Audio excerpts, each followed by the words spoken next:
புதுச்சேரி முதலமைச்சர் ரங்கசாமி ஆட்சியின் நாட்கள் எண்ணப்பட்டு வருவதாக முன்னாள் முதலமைச்சர் நாராயணசாமி தெரிவித்திருக்கிறார். புதுச்சேரியில் செய்தியாளர்களை சந்தித்த நாராயணசாமி பாஜக என்ஆர் காங்கிரஸ் கூட்டணி ஆட்சி ஆட்டம் கண்டுவிட்டதாக கூறினார்.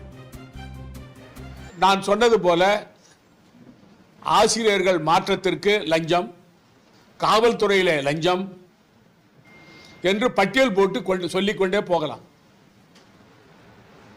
அதன் விளைவுதான் ஆளுங்கட்சி சட்டமன்ற உறுப்பினர்கள்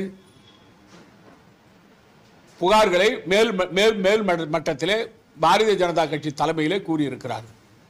முதலமைச்சர் ரங்கசாமி அவர்களும் அமைச்சர்களும்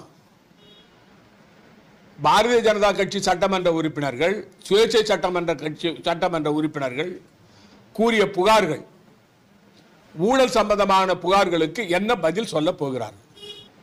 யாரும் வாய் திறக்கவில்லை. ஆனால் ஒன்று மட்டும் தெளிவாக தெரிகிறது, இந்த ஆட்சி ஆட்டம் கட்டுவிட்டது.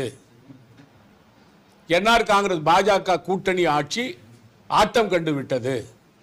இந்த ஆட்சியினுடைய நாட்கள் எண்ணப்படுகின்றன.